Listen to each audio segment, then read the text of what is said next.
Halo, kedengaran nggak kalau sekarang? Oke, kedengaran ya. Halo teman-teman semuanya. Gimana kabarnya malam hari ini? Kayaknya tadi aku lihat di chat juga udah rame banget ya. Boleh juga dong dikasih tahu teman-teman asalnya dari mana. Biar kita kalau satu daerah kita bisa connect. Halo Kak, halo. Aku dari Surabaya, Semarang. Halo Kak. Alhamdulillah sehat. Alhamdulillah. Oke, pertama-tama sambil kolom chatnya rame banget ya yang tidak bisa aku sebutkan satu-satu. Pertama-tama kenalin aku Yosi yang hari ini akan memandu kelas kita. Dan kelas kali ini tuh spesial banget ya karena kolaborasi nih antara GNFI Academy dengan Future Skill dari Pijar Foundation.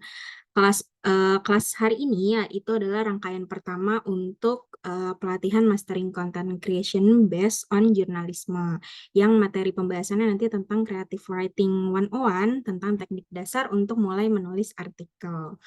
Mungkin informasi sedikit ya teman-teman. Tadi kan aku bilang adalah kolaborasi antara GNFI dan Future Skill ya.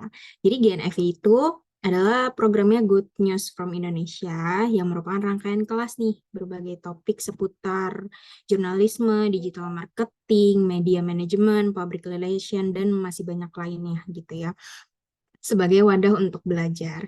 Di satu sisi, kita ada Future Skill juga nih, yang merupakan program pengembangan kapasitas juga untuk anak muda oleh Yayasan Pijar Masa Depan, yang merupakan super app pengembangan talenta Indonesia dengan tujuan untuk memberikan fasilitas kepada teman-teman semua untuk membekali diri dengan aneka pengetahuan dan keterampilan baru yang relevan dengan dunia kerja masa kini.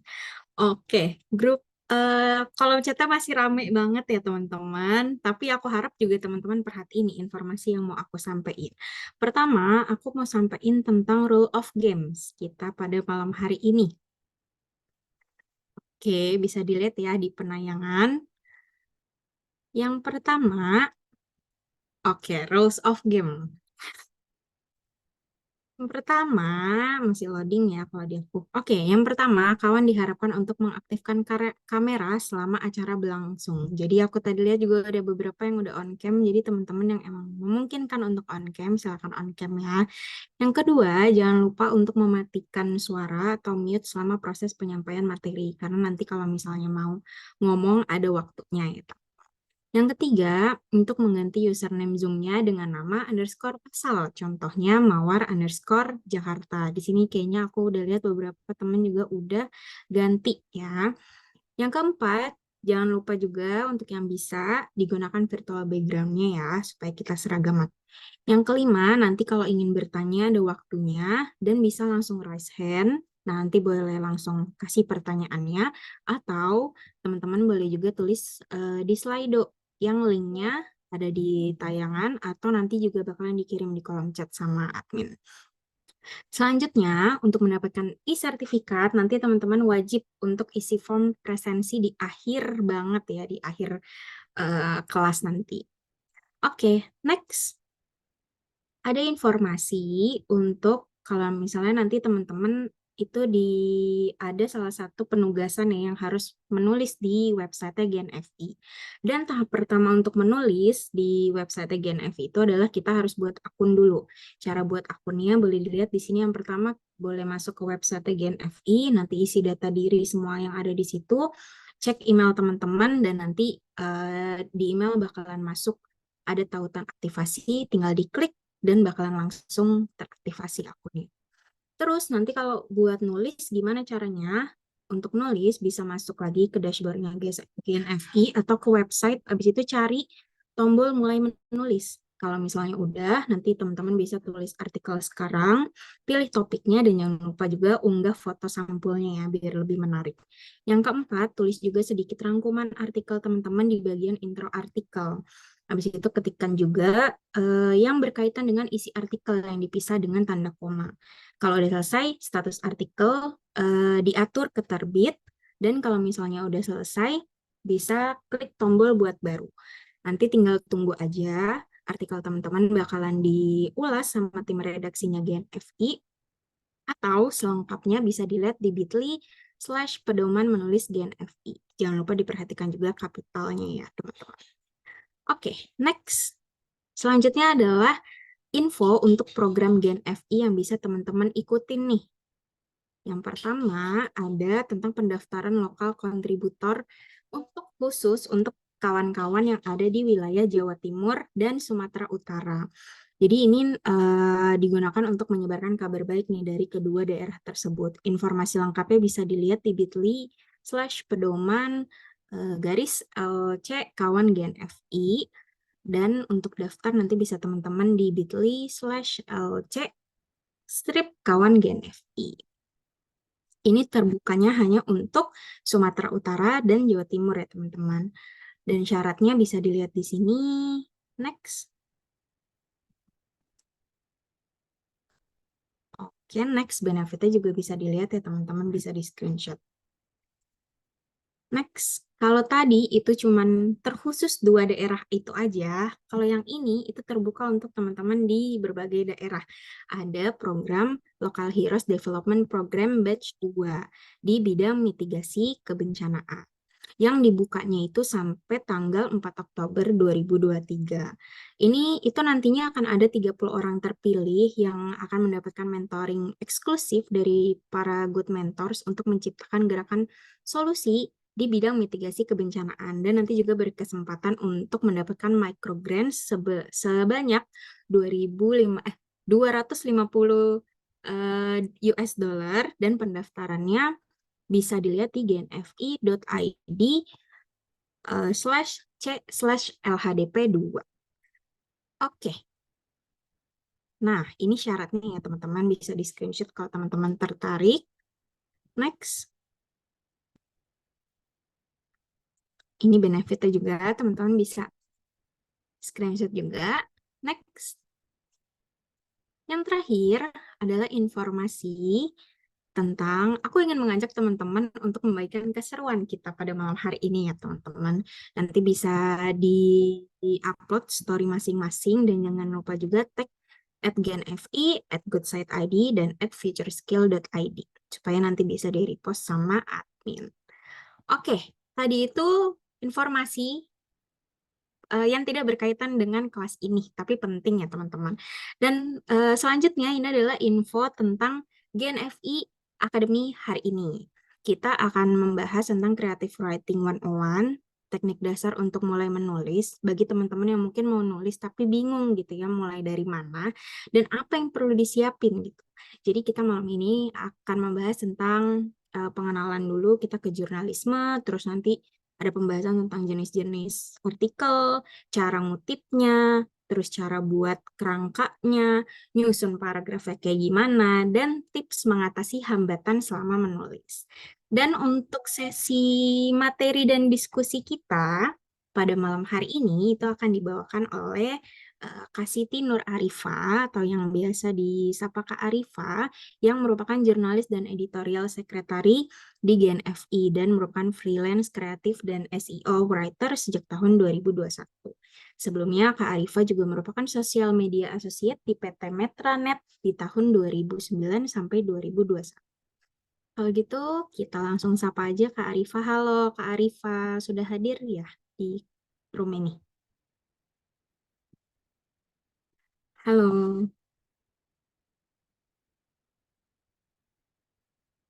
halo Kak Arifa. Oke, Kak Arifa masih di mute, Kak. Mute. Nah, oke. Oh, tadi ini ya, nggak bisa unmute ya? Iya, Oh, oke, oke. Oke, halo Kak Arifa. oke, udah ada suaranya ya. Iya, Halo ada. semuanya, selamat malam. Salam kenal, aku Arifa dari tim redaksi di GNFI. Jadi di GNFI selain sebagai tim penulis redaksi juga jadi sekretaris redaksi atau editorial sekretarinya GNFI gitu. Oke, gimana Kak Arifa kabarnya hari ini? Alhamdulillah sehat, baik. Semoga semua teman-teman di sini juga dalam keadaan yang sama ya. Kita jadi bisa sharing-sharing bareng banyak ilmu untuk malam ini. Oke, betul Kak Arifa. Aku tadi juga udah tanya, teman-teman udah pada siap banget dan semangat banget. Kolom chatnya juga rame banget. Kalau gitu, Aku mau reminder ya Kak Arifa sebelum mulai. Jadi nanti untuk materinya nggak akan langsung dikasih, recordingnya juga nggak akan langsung dikasih. Jadi teman-teman bisa catat atau screenshot aja nanti PPT yang ditayangin ya. Kalau gitu kepada Kak Arifa dipersilakan. Oke, eh udah dibantu untuk materi. Nah, oke.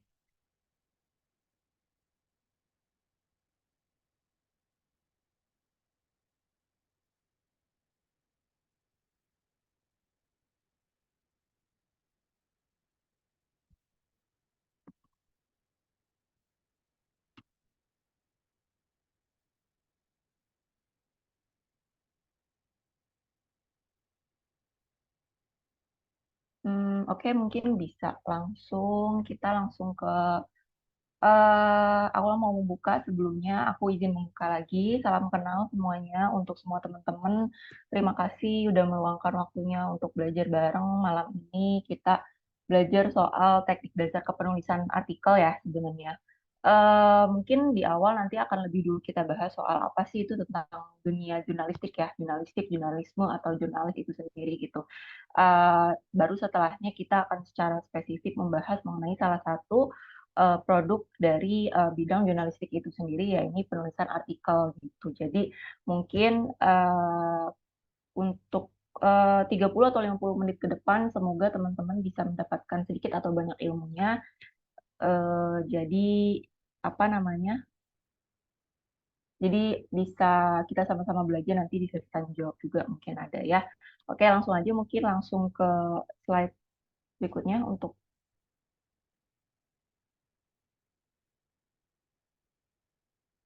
masuk ke slide berikutnya.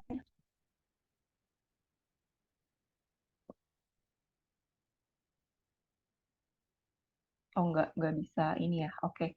Mungkin aku langsung tanya aja, jadi langsung tanya, sorry, langsung memaparkan aja. Jadi mungkin sebelum kita bahas lebih jauh gitu ya tentang artikel itu sendiri, kalau dari sudut pandang aku ingin, sorry, hilang lagi share screen-nya.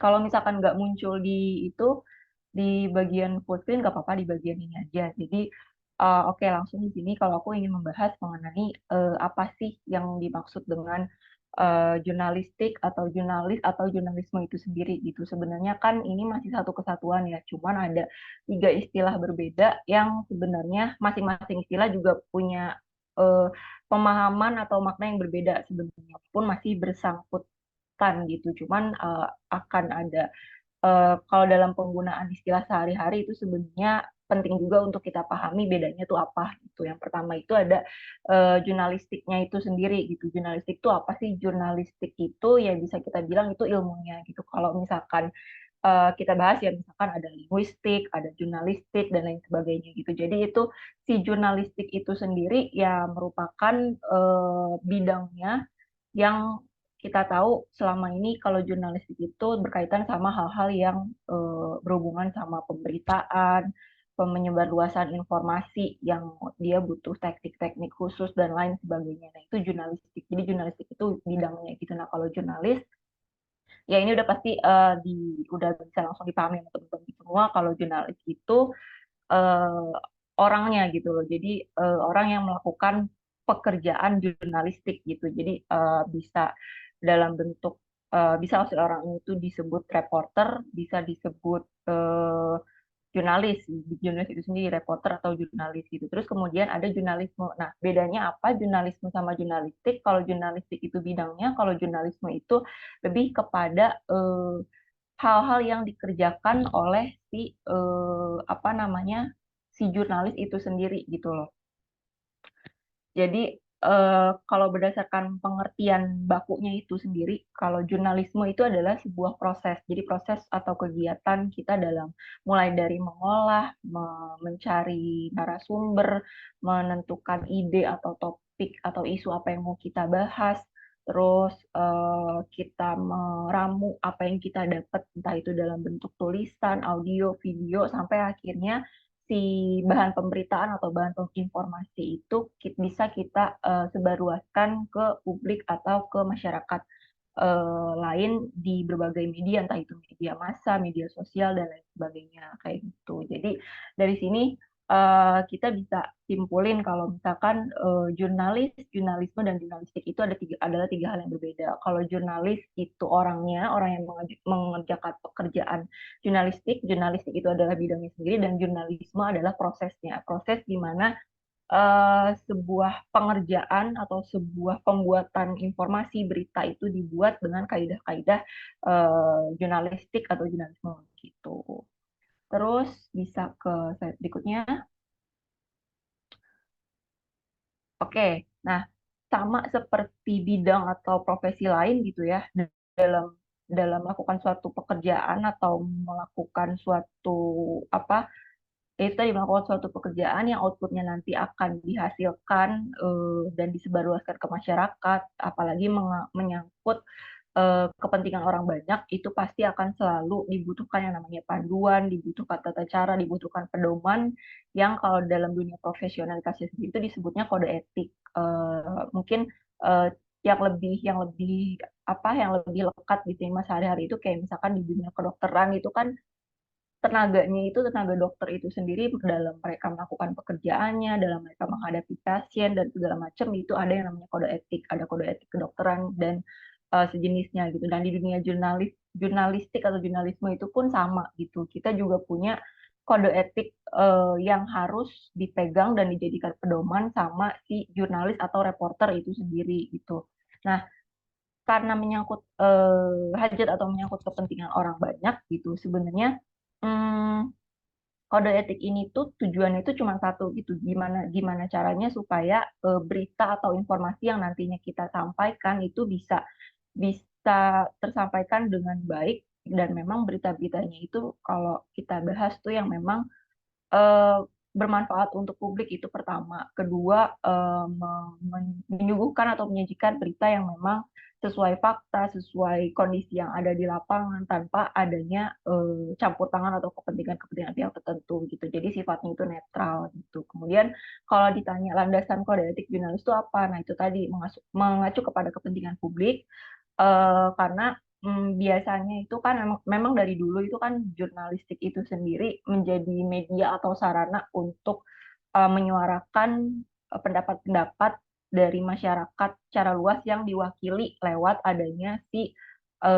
bidang jurnalis atau jurnalis itu sendiri gitu. Jadi ini ada sangkut paut dan hubungan juga dengan kebebasan pers. Jadi gimana setiap masyarakat yang diwakili oleh seorang jurnalis atau reporter itu bisa menyuarakan pendapat dan lain sebagainya seperti itu.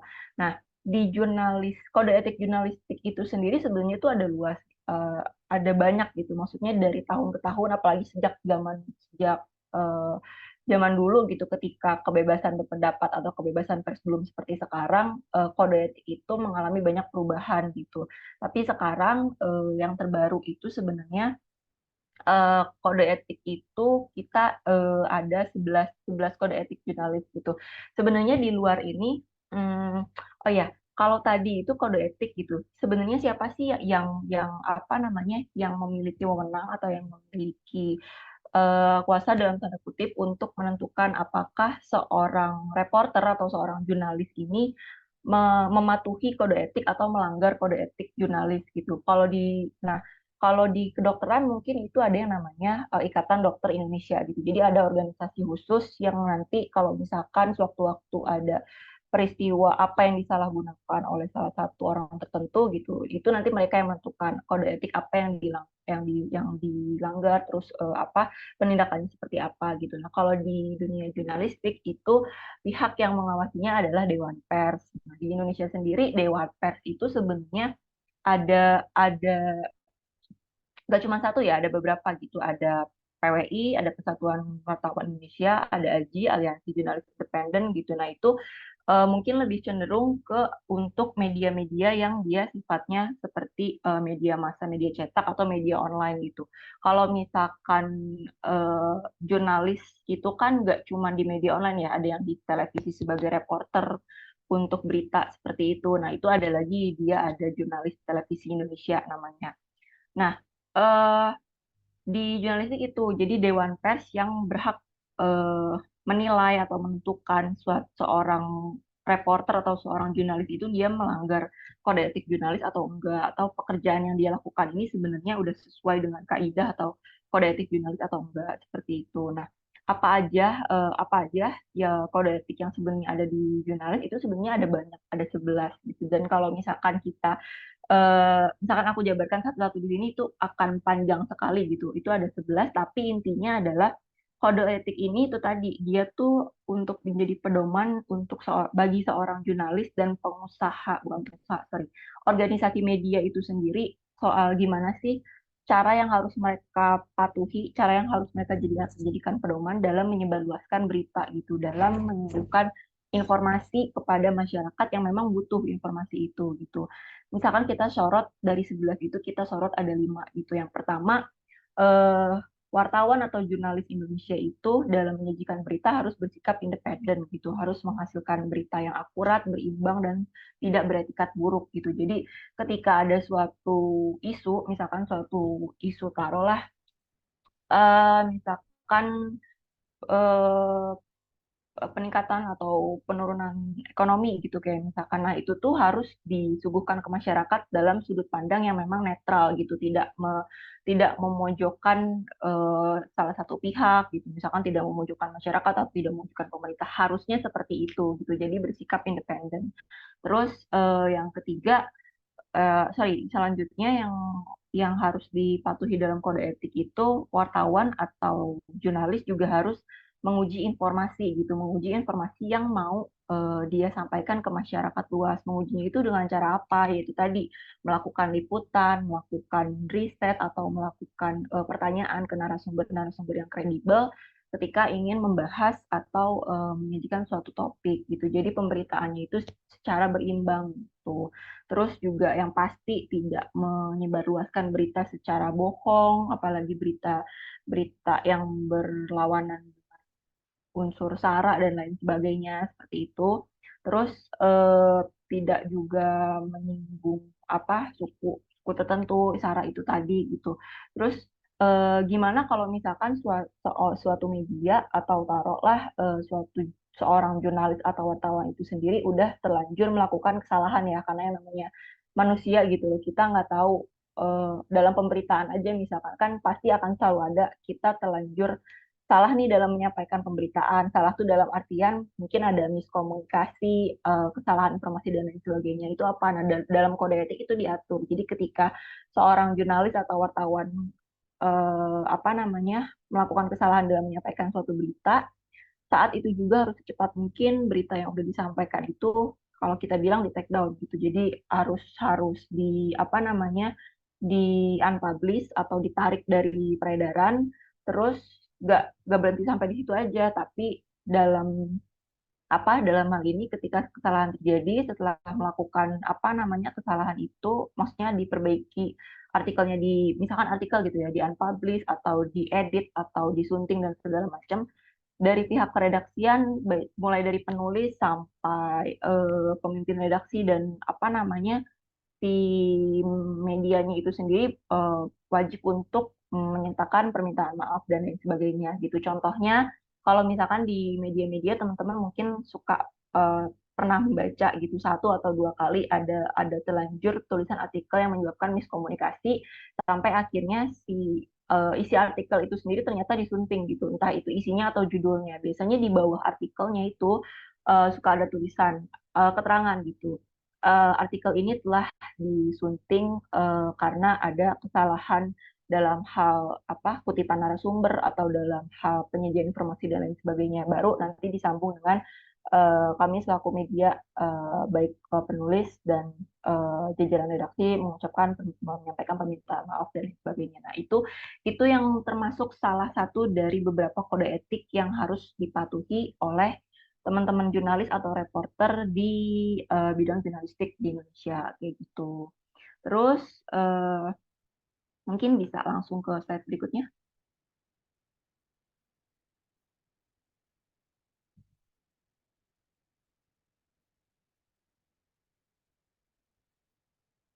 Oke, produk jurnalistik. Produk jurnalistik itu apa aja sih gitu?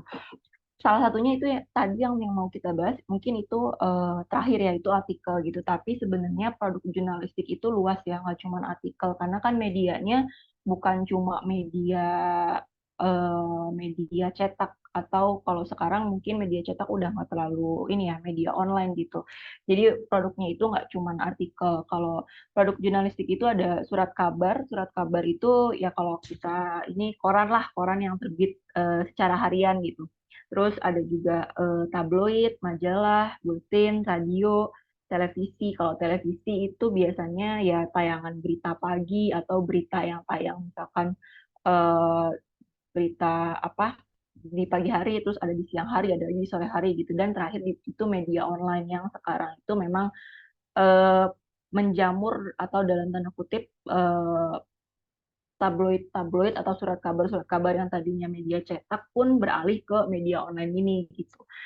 Sekitar 70 atau 80%-nya itu mereka kegiatan operasionalnya itu udah beralih ke media online gitu. 20%-nya untuk surat kabar atau koran harian itu masih terbit dalam bentuk fisik untuk orang-orang yang memang berlangganan, tapi ada juga yang memang di surat kabarnya itu dicetak dalam bentuk harian itu dicetak tapi dalam format koran tapi sebenarnya justru dipublikasinya dalam bentuk digital gitu.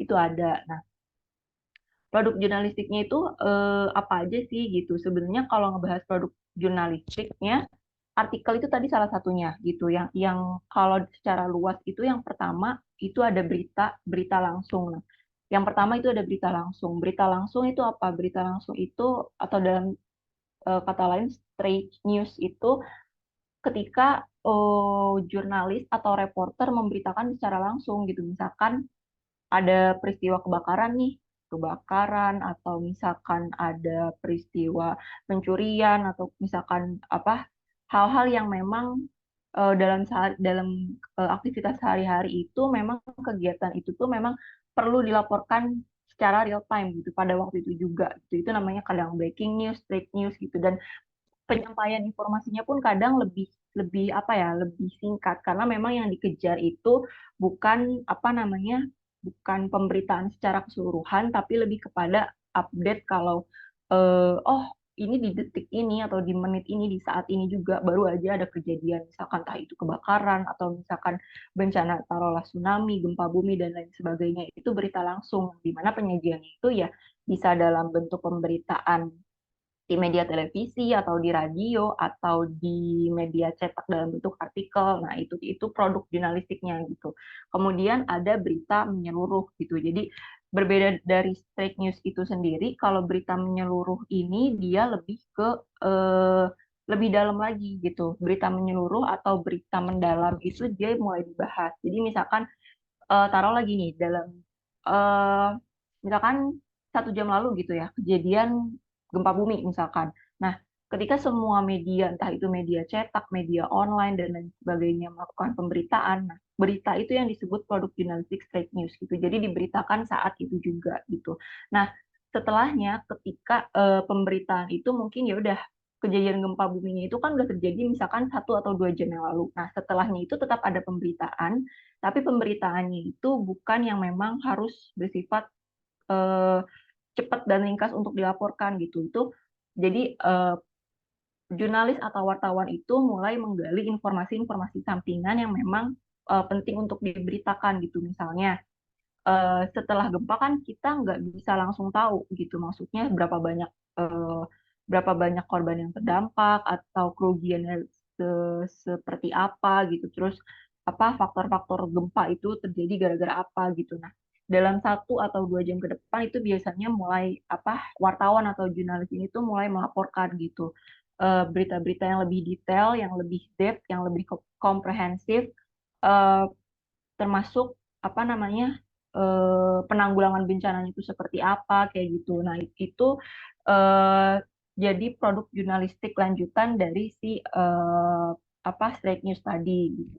Terus produk jurnalistik selanjutnya itu ada berita penyelidikan gitu, berita penyelidikan atau berita feature.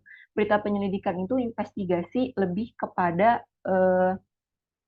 suatu kasus gitu. Misalkan taruhlah dari kejadian yang lampau ya kita ambil contohnya itu kasus eh, korupsi misalkan, atau jangan kasus korupsi deh, apa kenaikan harga BBM gitu. Nah, kalau ketika waktu momen kejadiannya straight newsnya itu ya ya udah gitu, kita memberitakan soal kenaikan harga BBM sekian gitu. Biasanya yang penting masyarakat tahu dulu nih kalau ada kenaikan harga BBM gitu. Nah, biasanya dalam dalam dalam keredaksian media itu topik ini tuh dijadikan headline atau dijadikan topik mingguan untuk 1 minggu ke depan gitu.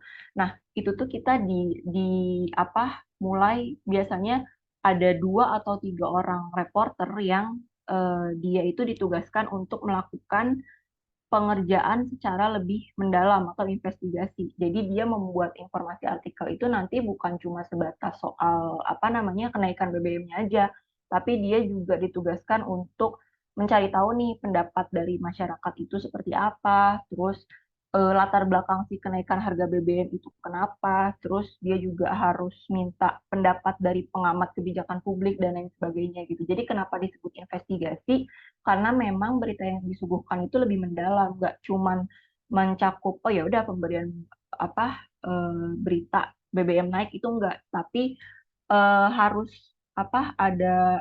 ada sudut pandang yang komprehensif yang dimuat dalam satu pemberitaan atau produk jurnalistik itu sendiri gitu, gimana sudut pandangnya itu diambil dari berbagai sudut pandang pihak dari berbagai latar belakang, itu dari masyarakat, dari pemerintah, dari pengamat dan lain sebagainya. Nah, itu disebut dengan eh, apa investigasi atau eh, pe- pelaporan pelaporan berita yang lebih mendalam dan investigasi seperti itu. Dan itu bukan cuma di contoh kenaikan harga BBM aja, tapi misalkan ada kasus kasus kriminal tingkat nasional seperti apa. Nah, itu tuh biasanya nanti di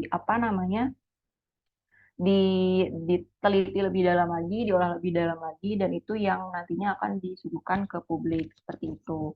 Terus selain itu juga ada kalau untuk media online itu ada beberapa produk jurnalistik itu yang lebih spesifik seperti artikel, dan artikel itu pun dibagi lagi jenisnya ada banyak gitu. Mungkin bisa di apa slide selanjutnya.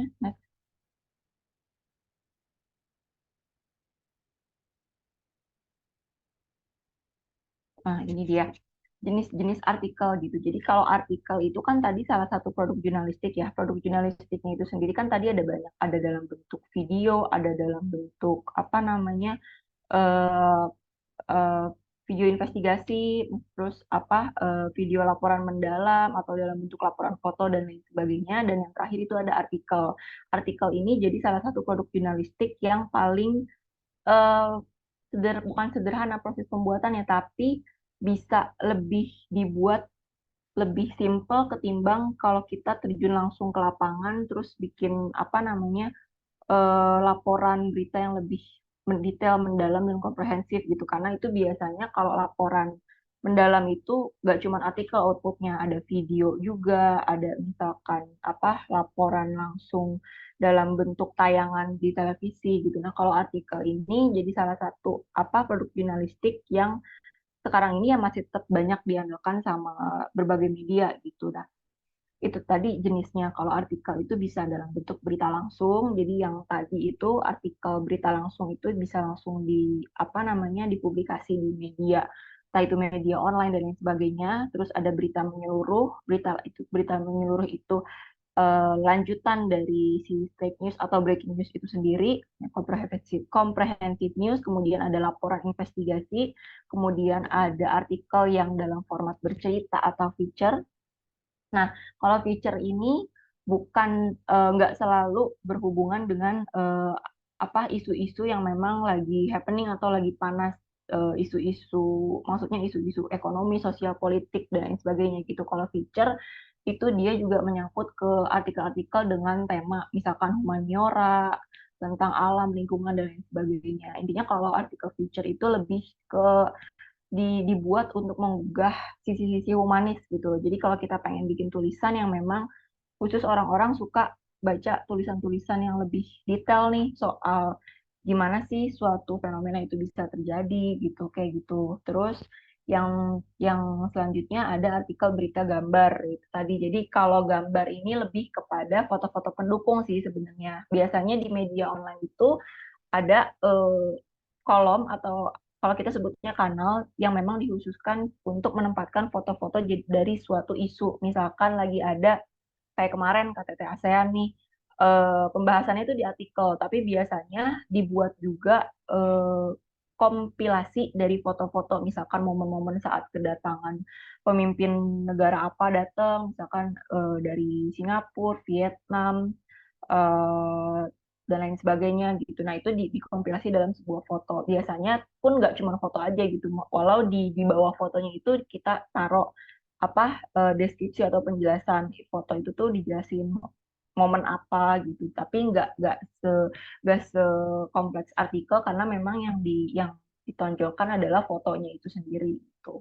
Terus ada artikel opini. Kalau artikel opini ini lebih kepada tulisan-tulisan yang memang dibuat biasanya dijadikan apa sarana untuk menyuarakan pendapat atau buah pemikiran dari orang yang memang punya keresahan terhadap suatu isu tertentu atau biasanya opini ini juga dibuat sama orang yang memang menguasai atau ahli di bidang isu tertentu gitu kayak misalkan di GNFI ini kan kalau di GNFI kita ada kolom opini biasanya yang mengisi kanal-kanal opini itu apa kontributor dari berbagai latar belakang ada yang dari apa namanya eh, dari pihak ASEAN atau misalkan ada dari kementerian dan sebagainya gitu. Jadi itu untuk menyuarakan suatu isu dari sudut pandang mereka gitu. Terus yang terakhir ada ulasan. Kalau ulasan ini sebenarnya salah satu contoh bentuk artikel yang paling sederhana dan yang paling dekat dengan kehidupan kita sehari-hari gitu. Karena ulasan ini biasanya eh, kalau kita sebutnya atau gak ulasan review gitu. Jadi ulasan tentang film, tentang musik, tentang apa kuliner dan lain sebagainya gitu. Jadi kalau ini lebih ke sisi humaniora atau artikel-artikel ringan tapi banyak dibutuhkan atau banyak dicari juga sama sama apa audiens atau sama pembaca. Misalkan ketika ingin menonton film, mereka pengen tahu dulu ini ulasannya kayak gimana sih. Nah, itu ada yang bikin dalam bentuk artikel seperti itu. Oke, next. Oke, selanjutnya adalah bagaimana sih dalam membuat artikel itu kita bisa mengutip sumber data gitu ya. Jadi biasanya kalau dari artikel itu kan kita nggak bisa menuliskan secara penuh narasi yang kita bikin sendiri gitu ya. Pasti kan ada kita mau ngangkat suatu isu ya pasti ada sudut pandang dari ahli yang memang atau sudut pandang dari orang yang berkaitan sama isu itu sendiri gitu kayak. Jadi untuk pengambilan data itu sendiri sebenarnya sama kayak mungkin teman-teman di sini pernah ngalamin dalam pembuatan skripsi atau pembuatan apa, pengutipan data itu ada dua, maksudnya pengambilan data secara langsung dan data secara tidak langsung gitu. Data langsung itu seperti apa? Data langsung tuh yang memang kita dapatkan sendiri gitu. Kalau di media atau pemberitaan kita dapat ini dengan cara apa namanya mewawancara narasumber itu sih yang paling kita eh, yang paling umum itu ini wawancara narasumber gitu. Contohnya seperti apa? Ini kan bagaimana sih cara mengutip perkataan dari narasumber itu sendiri gitu. Misalkan saat KTT ASEAN kemarin, Menteri Pariwisata dan Ekonomi Kreatif Sandiaga Uno itu merekomendasikan Belitung sebagai apa tempat destinasi wisata kepada para delegasi ASEAN gitu. Nah, kita tahu dari mana kalau apa Menparekraf Sandiaga Uno tuh berkata seperti itu gitu. Tahu dari mana kalau Sandiaga Uno ini merekomendasikan Belitung sebagai destinasi wisata. Nah, karena kita tahu karena memang Sandiaga Uno sendiri yang berkata seperti itu dan kita ada ketika yang bersangkutan bicara seperti itu gitu. Biasanya dalam dalam kalau bagi teman-teman reporter atau wartawan apa namanya pastikan itu akan selalu ada liputan ke lapangan dan lain sebagainya. Nah, itu salah satu contoh pengambilan atau pengutip sumber atau sumber informasi atau data secara langsung. Nah, contoh pengutipannya ini bisa dilihat di sini gitu.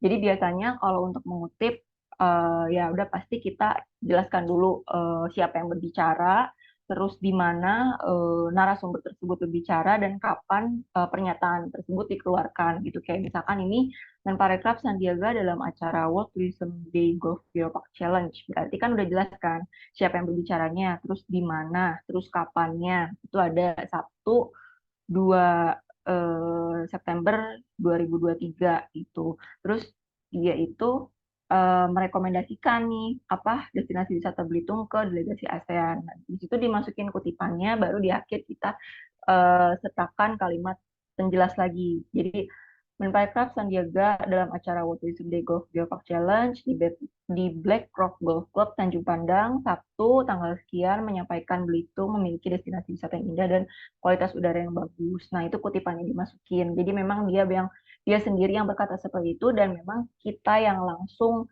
mendengar ungkapan itu sendiri dari narasumber gitu.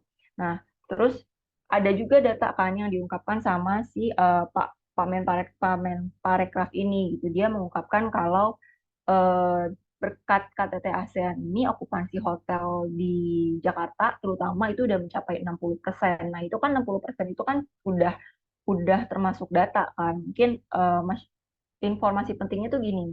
Mungkin nggak dimungkiri kalau ada sebagian masyarakat tuh yang masih berpikir KTT ASEAN tuh pentingnya apa sih gitu kan.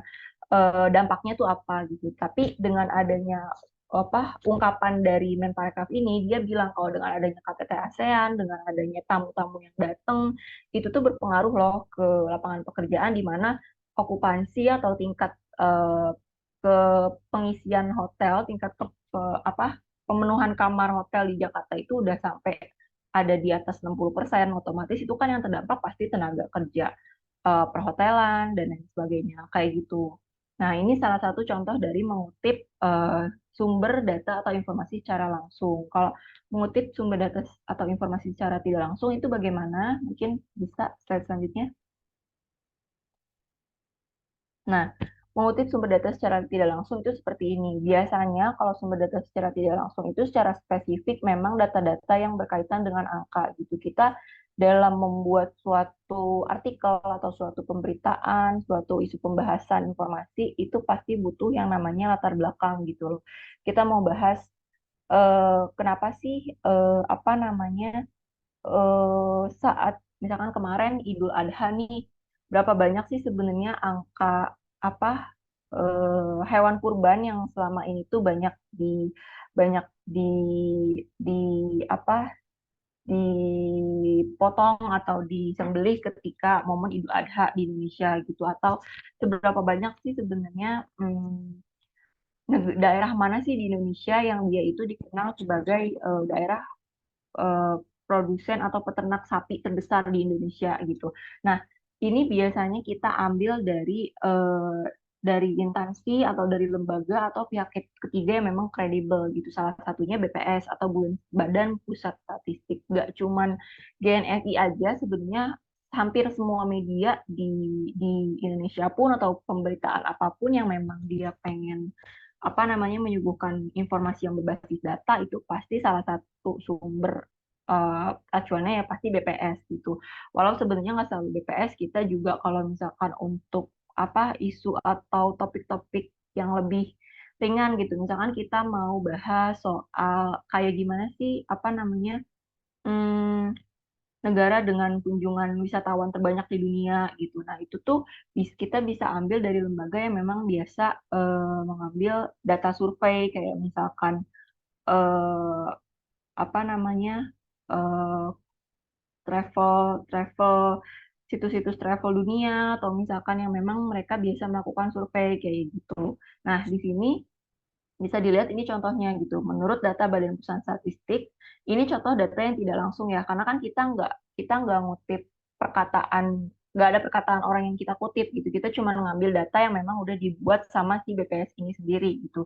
Jadi langsung kita kutip, kita kita jabarkan gitu. Biasanya kalau di BPS kan datanya itu cuma dalam berupa tabel gitu kan, dalam berupa tabel angka dari tahun perbandingan dari tahun ke tahun dan lain sebagainya. Nah, di sini biasanya teman-teman penulis dalam tanda kutip reporter atau wartawan dia mengolah gimana caranya supaya angka itu bisa dibaca atau disampaikan dalam bentuk narasi kayak gitu. Misalkan mereka pengen menyampaikan informasi kalau apa sih daerah di Indonesia yang selama ini dikenal sebagai produsen atau ternak sapi perah terbanyak. Nah, di sini dijabarkan menurut data Badan Pusat Statistik populasi sapi perah itu ada sekitar sekian. Terus lebih dari setengahnya ternyata penghasil terbanyak itu ada di Jawa Timur. Nah, yang kayak gini. Biasanya kan kalau di BPS itu kan cuma dalam bentuk tabel aja kan. Kalau di sama teman-teman apa reporter atau penulis jurnalis itu dijabarkan seperti ini. Ini contoh dari mengutip sumber data tidak langsung gitu. Jadi kita ngambil atau mengkurasi istilahnya mengutip dari sumber yang memang udah disuguhkan gitu sama pemerintah atau pihak instansi, lembaga dan lain sebagainya kayak gitu. Selanjutnya, oke. Sekarang kita masuk ke gimana sih cara membuat kerangka atau outline dalam suatu artikel gitu. Yang pertama itu udah pasti kita harus tahu apa yang mau kita tulis ya gitu karena kita nggak mungkin bikin bikin artikel tapi kita nggak tahu nih mau nulis apa asal bikin aja gitu itu nggak mungkin kayak gitu jadi yang pertama kita harus tentuin dulu gitu tema yang mau kita bahas itu apa topiknya itu apa taruhlah misalkan kita mau bikin soal apa namanya itu tadi ya ASEAN misalkan yang baru-baru ini aja kemarin, misalkan KTT ASEAN 2023. Oke, kita udah tahu nih kita mau nulis tentang KTT ASEAN. Yang selanjutnya kita tentuin adalah menentukan variabel atau angle apa yang pengen kita bahas gitu. Kalau ngomongin soal KTT ASEAN itu kan kemarin itu kan pasti luas banget kan jangkauannya. Semua bidang itu bisa apa maksudnya ter tercakup gitu dalam pembahasan ASEAN mulai dari pariwisata, ekonomi, eh, lingkungan, pokoknya banyak deh gitu. Nah, di sini pentingnya itu kita nentuin variabel atau angle apa yang mau kita bahas. Kenapa penting? Karena ini juga yang menentukan batasan-batasan gitu. Jadi kita mau bahas ASEAN, tapi kita mau bahas dari sudut pandang mana nih? Misalkan itu tadi kita mau bahas ASEAN dari sudut pandang wisata. Terus kita mau bahas wisatanya apa? Misalkan eh, kita mau bahas potensi wisata yang bisa berkembang berkat adanya gelaran KTT ASEAN atau rekomendasi tempat-tempat wisata yang dapat dikunjungi oleh para delegasi ASEAN kayak gitu. Nah, itu variabel-variabel itu yang namanya variabel yang harus kita tentuin gitu. Kalau misalkan kita mau bikin suatu artikel. Jangan misalkan kita mau bikin artikel tentang KTT ASEAN, tapi dalam satu artikel yang sama itu kita bahas tiga topik sekaligus. Ekonomi kita bahas, pariwisata kita bahas, lingkungan kita bahas. Sebenarnya nggak ada salahnya, maksudnya mungkin ada, tapi kayaknya lebih banyak media yang memecah topik tersebut ke dalam artikel-artikel berbeda gitu. Jadi biasanya setiap setiap reporter atau setiap jurnalis itu udah dibagi nih pembagiannya. Terlebih kalau misalkan ada jurnalis yang dia dikhususkan untuk menulis artikel tentang pariwisata, menulis artikel tentang ekonomi dan artikel tentang lingkungan dan lain sebagainya. Biasanya dari KTT ASEAN itu dia udah menentukan sendiri variabel dia. Oh, oke, dari KTT ASEAN saya hanya ingin membahas dari segi pariwisata aja. Seperti itu. Jadi itu penting. Jadi kita tahu batasan-batasannya. Jadi inti dari apa namanya? Dari isi artikelnya itu sendiri fokus gitu. Terus baru kita bikin judul. Setelah kita dapat konsep, setelah kita dapat tema, kita dapat konsep eh, apa yang mau kita bahas, topiknya, terus kita nentuin batasan-batasan variabel atau angle apa yang mau kita tulis, baru kita bikin judul gitu. Judul pun sebenarnya eh, setiap setiap penulis pasti punya gaya apa ya gaya preferensi masing-masing ya dalam menulis judul. Ada yang suka bikin judul bombastis atau kita bilangnya clickbait, tapi kan itu nggak sepenuhnya dibenarkan gitu. Tapi ada juga yang mungkin membuat judul itu dengan ada kesan apa eh, rasa menimbulkan rasa-rasa penasaran. Biasanya di judul itu dikasih tanda tanya gitu. Tapi ada juga yang memang bikin judul itu misalkan mewakili pembaca gitu. Misalkan apa ya yang biasanya KTT ASEAN ini manfaatnya apa sih gitu. Jadi kita langsung bikin judul itu menjawab pertanyaan yang biasanya muncul di kalangan masyarakat, di kalangan audiens gitu. Itu tadi, misalkan ada masyarakat yang bingung, KTT ASEAN nih manfaatnya apa sih kayak gitu kan, pentingnya tuh apa gitu. Biasanya ada temen di situ kita bikin judul yang menjawab pertanyaan itu. Misalkan eh, dampak dampak ekonomi, misalkan dampak ekonomi dari KTT ASEAN, Indonesia meraup meraup janji kerjasama berapa triliun, berapa miliar, hal-hal seperti itu gitu kan, karena itu yang di-highlight gitu. KTT ASEAN ini ya dampaknya tuh itu, sisi positifnya tuh itu gitu. Jadi misalkan ada informasi yang sampai ke masyarakat itu, ya ini loh pentingnya KTT ASEAN. Negara bisa menjalin apa namanya kerjasama atau komitmen investasi berapa miliar, berapa triliun yang kayak gitu. Jadi memang judulnya itu selain mewakili pembaca, tapi juga bisa mengundang rasa minat pembaca buat, oh ini nih kayaknya jawaban dari pertanyaan yang selama ini saya apa ya saya pertanyakan gitu, si KTT ASEAN ini pentingnya apa kayak gitu. Setelah itu, setelah nentuin judul yang kita rasa memang paling tepat, baru kita nyusun bagian isi dari si artikel itu sendiri, dimulai dari lead atau pembuka, dimulai terus diikuti dengan isi, kesimpulan, baru penutup gitu. Nah, kalau lead ini biasanya setiap penulis juga punya gayanya sendiri ya dalam menentukan pembuka dalam setiap artikel gitu. Karena memang kalau dibahas lebih spesifik lagi, pembuka atau lead dalam artikel itu ada bermacam-macam jenisnya. Ada yang memang dia langsung latar belakang ke suatu permasalahan, ada yang memang di narasi dia bercerita kenapa isu atau topik itu penting gitu. Jadi itu kembali lagi ke apa pilihan penulis, dia mau membuat lead atau pembuka itu yang seperti apa. Setelah itu baru masuk ke isinya, isi artikelnya yang mau disampaikan.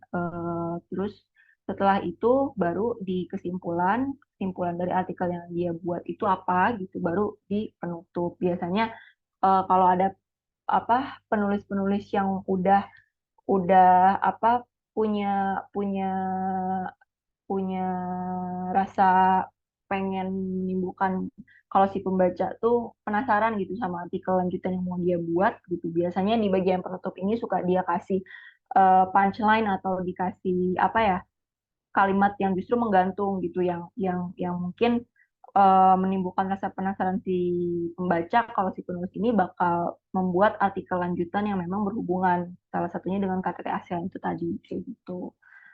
Oke, setelah kerangka, next.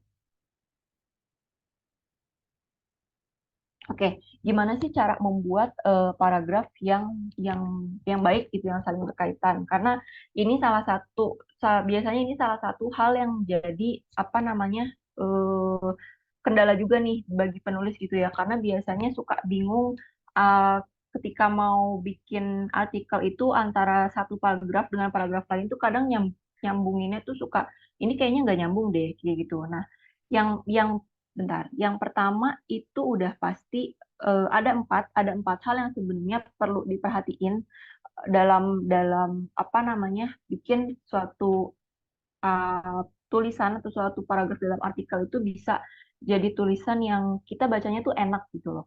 Yang pertama itu kesatuan, kesatuan atau kesatuan itu sendiri gitu. Jadi gimana caranya ketika apa namanya kita bikin tulisan si pembaca ini tuh nggak bingung gitu loh. Jadi misalkan antara paragraf kita taruhlah dalam satu artikel ada 9 paragraf gitu.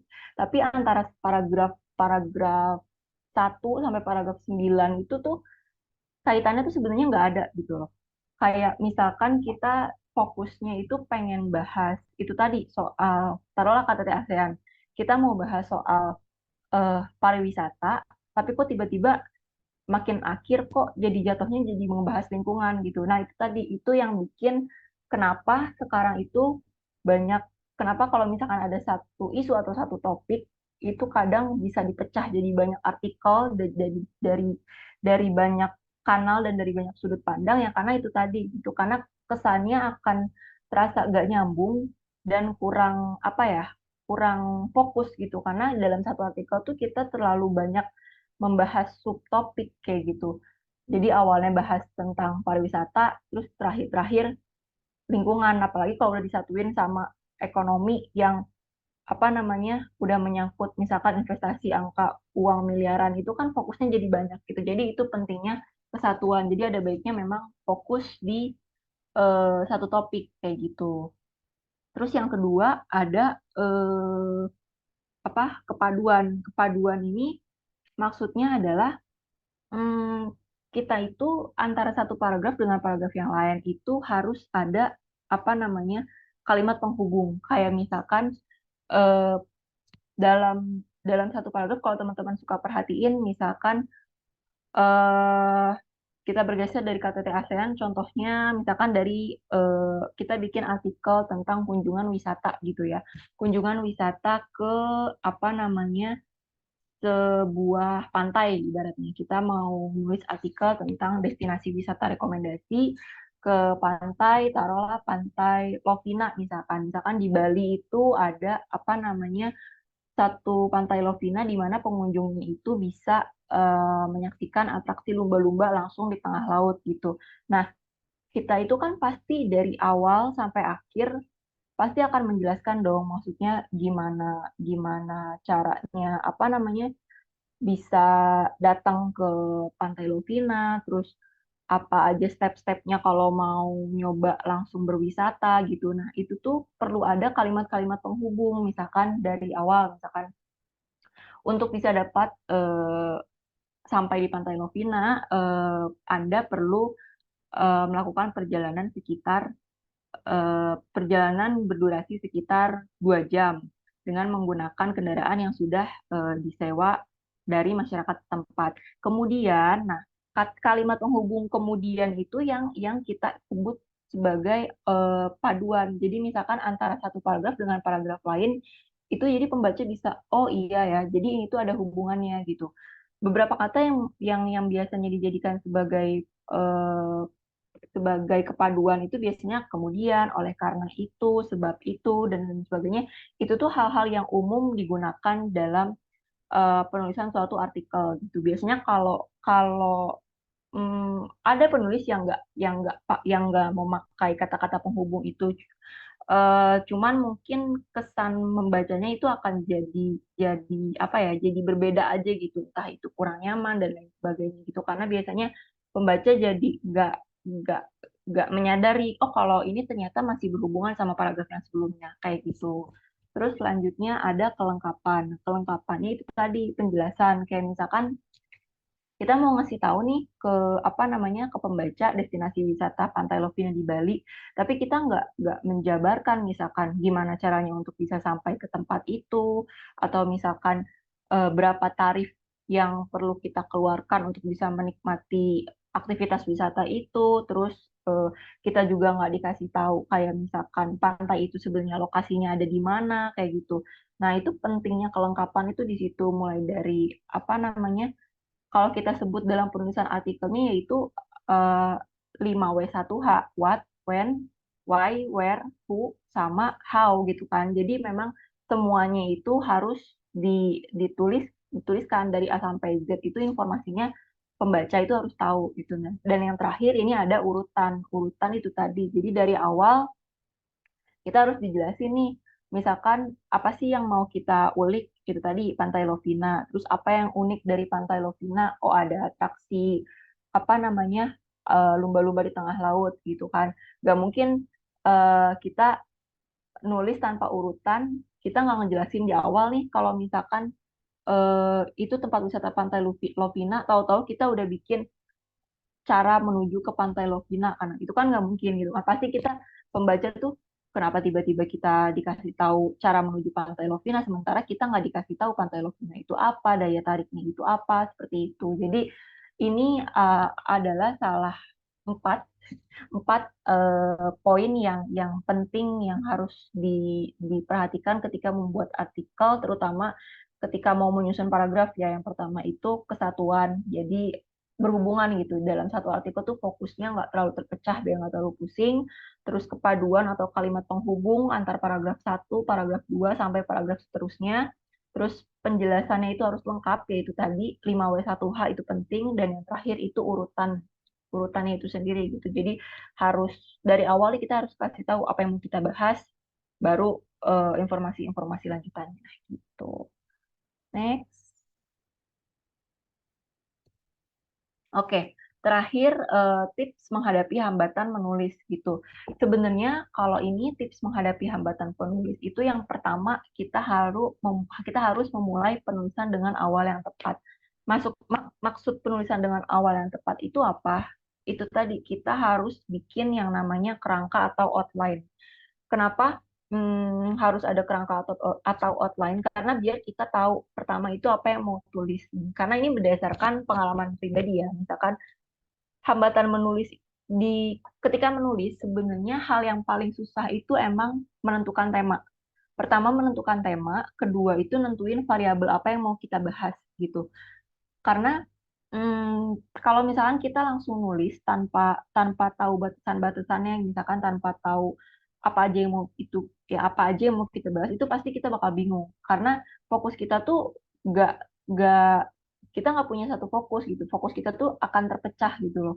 Misalkan tadi kita nulis KTT ASEAN, kita udah aja langsung nulis, misalkan langsung bikin judul eh apa dampak positif dari KTT ASEAN gitu.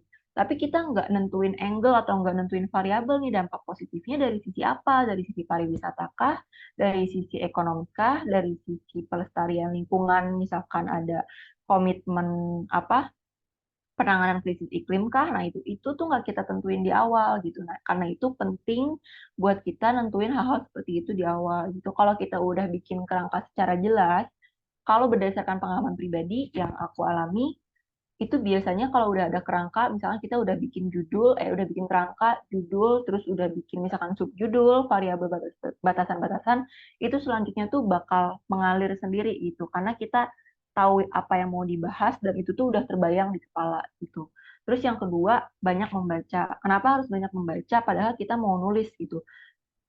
Karena kita butuh referensi gaya bahasa. Pertama, kita butuh referensi gaya bahasa, butuh referensi gaya penulisan, butuh referensi kata penghubung, butuh referensi gambaran. Gimana gimana sih sebuah paragraf yang sempurna dalam tulisan itu seperti apa gitu. Jadi tuh kita tahu gitu. Kalau misalkan nih eh, masih dari pengalaman pribadi, misalkan kita mau bikin artikel yang sifatnya in-depth atau artikel yang sifatnya mendalam gitu ya. Meneliti suatu, kita mau melaporkan suatu isu, tapi sudut pandangnya itu dari banyak berbagai pihak. Biasanya aku itu membaca artikel-artikel yang memang dari media yang memang dia itu sudah terbiasa menuliskan artikel-artikel seperti itu. Jadi tentang gimana si penulis ini bisa bisa menyatukan tulisan dari berbagai sudut pandang narasumber, tapi bisa terkemas dengan baik dalam satu tulisan gitu. Jadi kita terinspirasi dari penulis lain yang memang setelah kita baca, oh iya ya, ternyata artikel yang baik itu seperti ini, kayak gitu. Dan itu tuh nggak selalu harus artikel ya, bisa bisa novel, bisa bisa majalah, bisa cerpen dan lain sebagainya. Karena akan ada poin-poin apa tambahan di situ dari segi gimana paragraf terhubung dengan baik itu contohnya seperti apa dan lain sebagainya. Terus yang terakhir, mengerjakan tulisan dengan waktu, tempat, dan suasana yang terbaik. Kalau ini sebenarnya kembali ke preferensi masing-masing sih. Sebenarnya setiap orang pasti punya cara sendiri yang menurut mereka nyaman untuk diri mereka sendiri dalam membuat tulisan. Kalau aku memang tipikal orang yang kalau nulis artikel itu yang memang harus fokus di tempat yang sepi, terus misalkan pagi-pagi atau di tempat yang sepi, terus sama sekali nggak bisa tuh kalau ada kebisingan suara-suara lain karena nggak fokus. Tapi ada juga orang yang ternyata mereka itu justru bisa gitu loh nulis ketika lingkungan sekitarnya itu lagi rame gitu. Makanya kenapa aku di sini tulis suasana terbaik, karena terbaiknya itu ya balik lagi ke si orangnya ini atau ke si penulisnya ini, dia itu lebih nyaman nulis dengan kondisi yang seperti apa gitu. Jadi dirinya juga bisa enjoy, bisa nyaman bikin tulisan yang memang hasilnya itu minimal memuaskan untuk dia sendiri dan nyaman dibaca sama audiens atau untuk oleh orang banyak gitu. Oke, selanjutnya udah. kalau dari aku sih itu aja gitu. Jadi sedikit banyak itu tentang kepenulisan tadi, tentang apa namanya, mulai dari apa itu jurnalistik, jurnalisme dan jurnalis, terus apa namanya, produk-produknya apa aja, sampai ke salah satu contoh produk artikel yang terakhir, produk jurnalistik yang terakhir itu yang paling umum dijumpai sehari-hari itu artikel itu sendiri gitu. Jadi kurang lebihnya mungkin itu yang bisa aku sampaikan. Semoga bisa bermanfaat buat teman-teman. Silakan, kalau ada sesi tanya jawab mungkin aku kembalikan ke MC-nya ya. Terima Oke, kasih. thank you Kak Arifa. Tadi sudah sangat dirangkum ya oleh Kak Arifa di akhir. Ini pertanyaannya udah banyak banget, Kak. Mungkin dan ada yang udah raise hand juga ya. Kita pilih dulu yang ada di Slido ya, teman-teman. Karena udah lama nih mereka di Slido. Yang pertama, Kak, NIM nggak ada namanya. Pertama, apakah memberi judul clickbait yang menyimpang dari fakta dan dilebih-lebihkan termaksud pelanggaran kode etik? Boleh, Kak Arifa.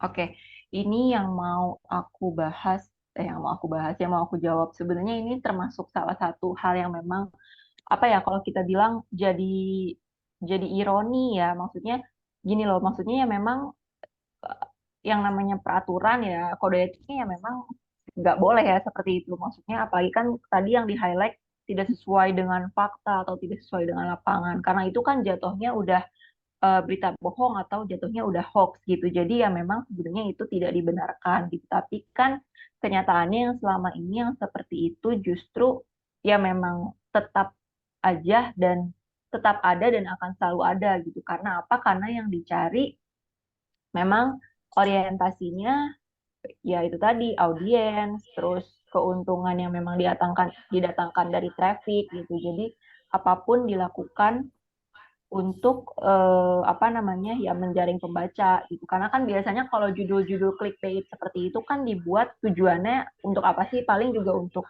supaya si audiensnya itu penasaran, wah apa bener nih ternyata kayak gini, diklik kayak gitu. Kalau ditanya apakah itu termasuk menyalahi kode etik, ya kalau memang itu tidak sesuai dengan fakta dan melanggar, ya jelas itu melanggar kode etik gitu ya. Cuman memang yang masih menjadi apa namanya, yang masih menjadi PR, gak cuma buat si penulisnya atau pelaku media itu sendiri, tapi bagi juga si dewan persnya itu juga sih, maksudnya belum bisa untuk terlalu apa namanya, ketat atau terlalu intens menyikapi hal seperti itu kayak gitu. Eh, Satu lagi Kak, kalau gitu follow up. Kalau misalnya clickbaitnya itu bukan beda dari fakta, tapi beda sedikit beda sama isinya, apa itu juga masih termasuk penyimpangan, Kak? Sedikit beda dari isi tuh maksudnya kayak gimana nih cara spesifiknya? Aku mikirnya misalnya isinya tentang A, tapi judulnya biar orang pada baca gitu. Judulnya Hmm. pada baca artikelnya jadi agak diubah-ubah dikit gitu. Tapi isinya sebenarnya fakta dan benar gitu. Hmm, hmm, hmm. Oke. Kalau itu kan sebenarnya isinya isinya oke gitu ya. Maksudnya memang Mm-mm. menyebutkan fakta. Cuman kalau judul biasanya ini suka ada, mungkin kalau dari pengalaman aku sendiri atau dari tim teman-teman redaksi, biasanya nulis bikin judul itu dia yang nggak menggambarkan isi, tapi memang dalam bentuk pertanyaan kayak yang tadi aku bilang. Kayak Mm. misalkan eh, eh, kemarin, pengelolaan apa namanya, eh bukan pengelolaan, taruhlah misalkan kayak tadi ya, balik ke KTT ASEAN gitu loh. Isinya mungkin itu kan komprehensif ya, dibahas Mm. KTT ASEAN tuh bisa eh, ngasih kesepakatan ekonomi dengan nilai segini, terus investasi dan lain sebagainya. Tapi justru di pertanyaan di judul itu jadi pertanyaan, penyelenggaraan KTT ASEAN 2023 apa manfaatnya? Tanda tanya. Itu kan sama sekali nggak Mm. mewakili kan, maksudnya loh Mm. kok malah nanya gitu loh. Tapi justru kan itu jadi salah satu trik atau jadi salah satu cara yang digunakan untuk membuat artikel untuk menjaring pembaca dengan cara yang mengundang rasa penasaran gitu. Nah, kalau seperti itu masih bisa, bukan masih bisa ditolerir, tapi emang masih masih jadi hal yang lumrah gitu, dan enggak dan nggak menyalahi aturan karena memang kita nggak menyatakan eh, perkataan yang kontradiktif. Yang salah itu kalau kita nulis judul yang kontradiktif dari isi tapi konotasinya negatif gitu. Jadi misalkan isinya positif nih, tapi judulnya udah berlawanan terus negatif gitu. Jadi ya itu yang memang seharusnya nggak dibenarkan kayak gitu. Oke, thank you Kak Arifa. Next, satu lagi dari Slido, nanti baru karya yang raise hand ya. Sabar ya teman-teman, karena pertanyaannya banyak banget. Yang kedua nih, dari yang di Slido ada dari Irfan Nurfaik. Apakah dalam penulisan artikel perlu mengikuti kaidah formal Puebi, seperti aturan kalimat tidak boleh dimulai dengan kata penghubung atau bersifat lebih fleksibel? Tanda tanya. Boleh, Kak Oke. Rifa.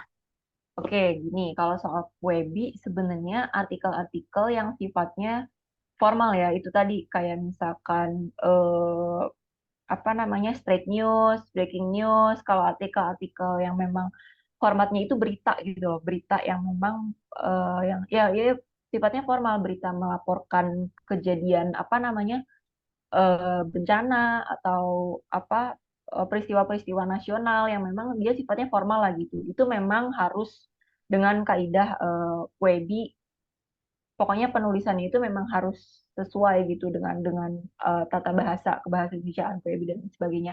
Tapi eh, produk jurnalistik itu kan sekarang meluas gitu ya, nggak cuma yang kayak yang tadi aku sebutkan itu nggak cuma straight news aja gitu, ada artikel opini, apalagi kalau artikel-artikel ulasan review dan lain sebagainya, itu justru teman-teman mungkin tahu di sini ada beberapa media atau beberapa apa namanya publikasi entah itu di media sosial atau web yang dia sebenarnya basisnya bukan media formal gitu, justru media media yang dibikin kayak guyon. Mungkin teman-teman tahu Mojok, Mojok, terus media-media lain sebagainya itu justru dia dalam penulisannya kan sebenarnya kalau kita bilang ngikutin kaidah WEBI itu enggak gitu. Jadi sebenarnya penggunaan penggunaan apa kaidah WEBI itu perlu atau enggak itu balik lagi ke eh, apa jenis medianya, balik lagi ke konsep ke pakem medianya itu seperti apa gitu. Apakah dia hadir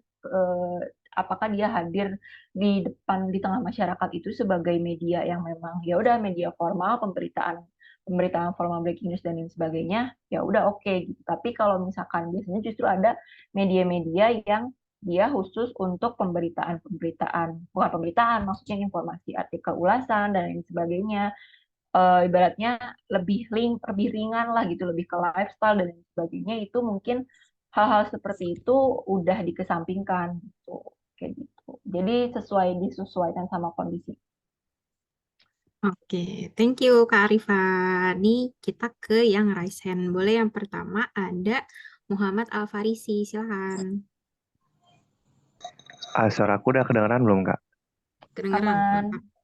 Oke, aku pengen nanya ini. Bisa nggak sih kita meminimalisir adanya konten, adanya iklan di website atau di blog? Meminimalisir iklan. Iklan dalam bentuk apa ya maksudnya? Biasanya kan kayak ada, kita lagi baru buka link beritanya, terus Mm-mm. tiba-tiba malah yang muncul iklan dulu gitu kan. Bisa nggak Mm. sih kita meminimalisir adanya iklan gitu, terus lagi baca di tengah-tengah ada iklan lagi, lagi baca di tengah-tengah ada iklan lagi, kan itu sering banget kayak gitu tuh Kak. Mm-mm. Nah itu bisa nggak sih kita meminimalisir adanya iklan itu tuh, soalnya ganggu banget jujur. Oke. Eh, oke, aku akan coba jawab. Sebenarnya ini agak di luar konteks ya, di luar konteks bahasan karena ini mungkin eh, lebih ke teknis yang berhubungan dengan digital marketing mungkin atau IT dan lain sebagainya, karena itu tuh lebih ke iklan iklan penempatan iklan AdSense. Kalau kita bilang sebenarnya AdSense tuh jadi nggak cuma ada di YouTube aja, tapi di artikel pun sebenarnya kalau kalian buka artikel terus muncul iklan-iklan yang segede gaban nutupin layar di HP itu nutupin, nah itu sebenarnya bagian dari AdSense atau iklan dari si layanan mesin pencarian atau Google itu sendiri gitu.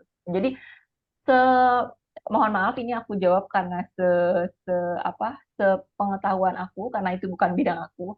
Bisa nggak kita minimalisir itu? Jawabannya Oke, Kak. sepengetahuan Boleh aku nanya satu lagi nggak? Oke, oke. itu gak, jawabannya sepengetahuan aku itu gak bisa gitu karena itu udah diprogram oleh pengelola si laman berita itu gimana caranya supaya itu tuh masuknya jadi ke bagian pendapatan sumber pendapatan dari artikel berita itu gitu.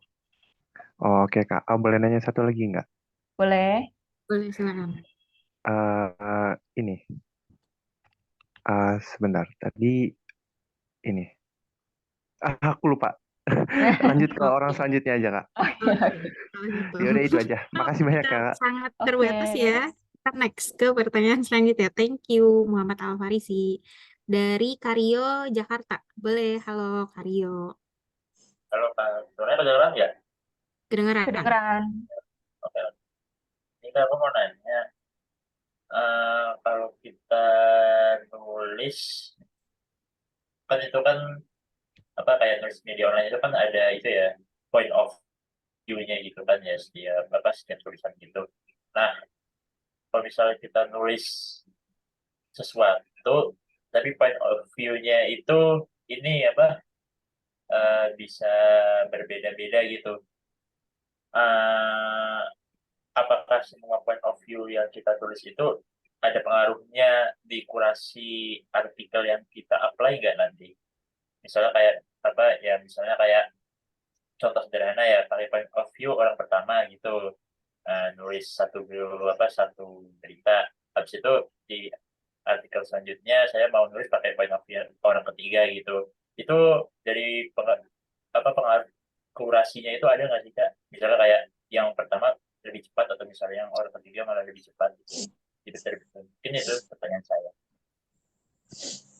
eh Sorry, point of view itu maksudnya dalam bentuk artikel seperti apa ya?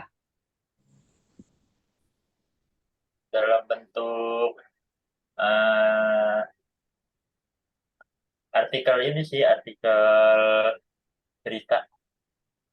Terus gini, maksudnya point of view-nya itu ada point of view orang ke satu sama point of view orang ketiga itu yang membedakan tuh maksudnya apa? Misalkan dari sudut pandang kamu sebagai penulis atau terus sudut pandang narasumber atau gimana?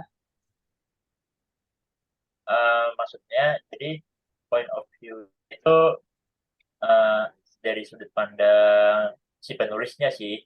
Soalnya apa? Ada pengaruhnya nggak sih dalam kurasi? Tapi kan apa maksud saya, ya itu kan contoh aja saat point of view orang pertama orang ketiga kan point of view kan banyak ya, apa point of view untuk menulis itu kan banyak gitu. Nah, ada pengaruhnya nggak sih Kak dalam apa dalam proses kurasi itu, mungkin gitu. Kurasi itu maksudnya kurasi kurasi apa ya? Kurasi yang ngelola pemberitaan, editor atau gimana? I- Iya, kurasi editornya. Jadi kita asal Oh, apply, nah habis itu nanti apa kita nulis, habis itu ada point of view ini. Nah, tapi point of view-nya beragam gitu. Itu ada pengaruhnya nggak ketika dikurasi oleh editor untuk masuk ke website itu lebih cepat atau enggak? Kayak gitu sih. oke. Sebenarnya kalau kalau editor mungkin kalau di GNFI sendiri ya itu kan ada kawan GNFI yang memang apa jadi tulisan-tulisan dari kawan GNFI dan itu dikurasi kan mana tulisan yang bisa terpublish dan tulisan yang enggak terpublish gitu atau yang enggak di approve kayak gitu. Sebenarnya kalau soal sudut pandang itu kita itu balik lagi ke apa peraturan penulisan atau panduan penulisan di masing-masing website itu sendiri gitu. Kalau dalam hal ini, contohnya misalkan GNFI, sudut pandang itu sebenarnya nggak terlalu berpengaruh. Yang mungkin dijadikan penilaian itu lebih kepada tulisan apa poin dari tulisannya itu sendiri, maksudnya sesuai dengan penulisan apa, maksudnya sesuai dengan apa namanya pedoman atau enggak. Misalkan ya jelas kalau GNFI kan biasanya nggak apa karena kita good news gitu kan misalkan kita nggak ngangkat isu-isu kontroversi atau sensitif terus ya itu tadi apa larangan-larangan yang bersifat umum kayak misalkan apa hal-hal yang menyinggung isu SARA dan lain sebagainya gitu kalau jadi kalau ditanya point of view penulis mempengaruhi apa enggak itu sih jelas enggak gitu, karena yang dinilai bukan point of view-nya tapi lebih kepada isu yang diangkatnya kayak gitu. Oh, gitu ya. Oke, makasih ya Kak atas jawabannya. Oke, Oke. thank you Karyo. Selanjutnya, kita satu lagi ya Kak yang resen. Habis itu kita balik lagi ke Slido. Ada Kawina Arsi. Silakan Kak. Sebelumnya terima kasih atas kesempatannya, Kak.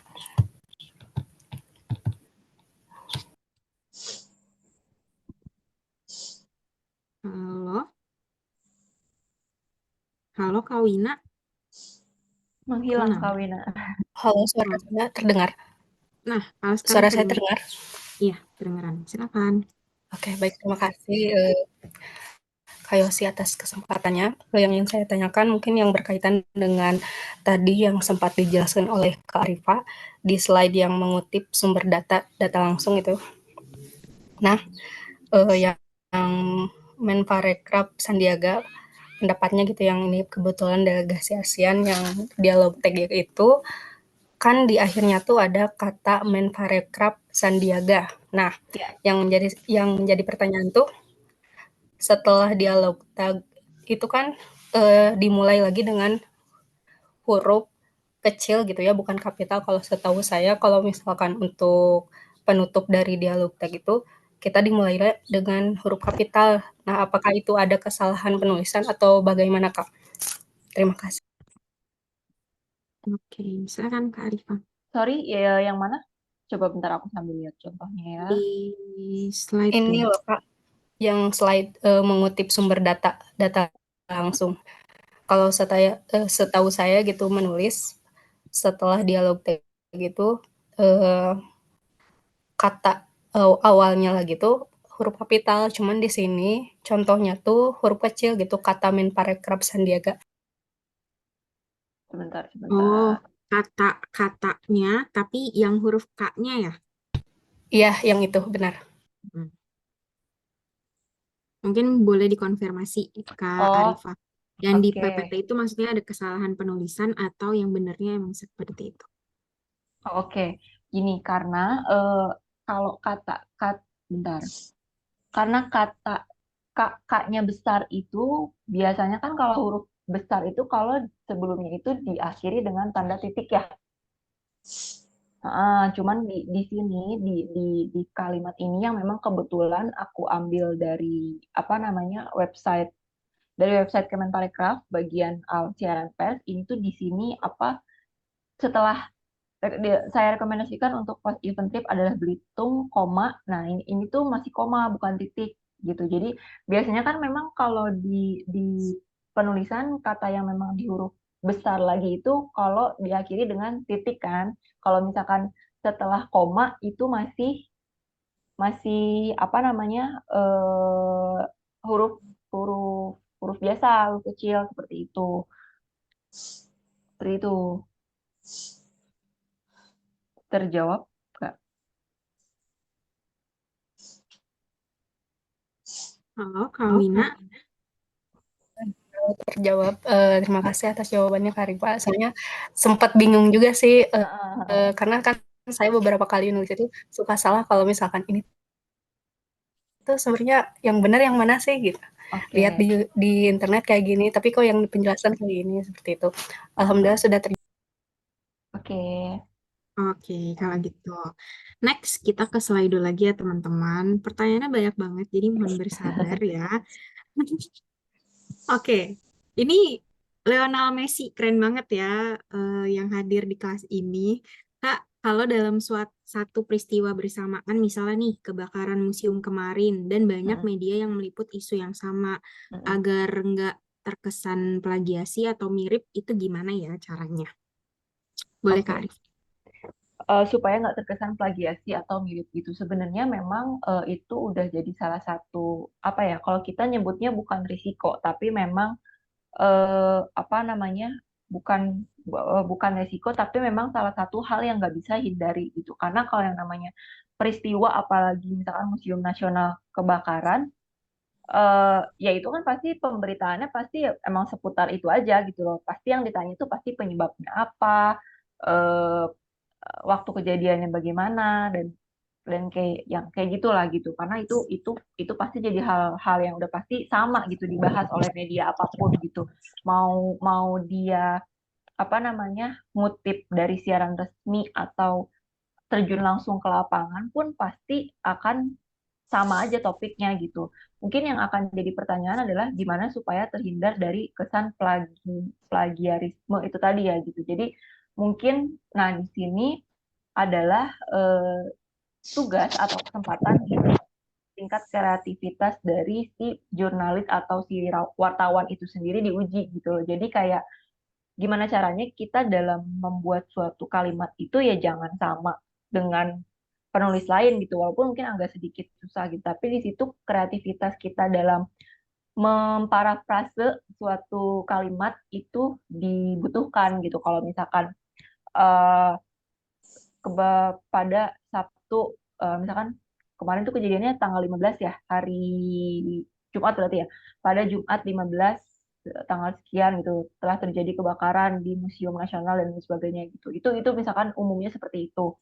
Tapi apa namanya mungkin kita bisa menuliskan dengan kata-kata yang sedikit ada majas hiperbolanya, misalkan Museum Nasional telah dilalap si jago merah kayak gitu-gitu. Nah itu kan ketika dicek plagiarisme pun pasti akan berbeda hasilnya gitu. Tapi kalau misalkan ditanya untuk menghindari itu ya kayaknya mungkin memang agak susah gitu, karena memang ya topiknya itu pertama sama, solusinya ya itu tadi. Jadi kita yang harus jadi PR atau tugas di penulis itu sendiri gimana caranya menggunakan kreativitas mereka dalam memparafrase supaya tulisannya itu beda dari tulisan media lain gitu. Oke, thank you Kak Arifa.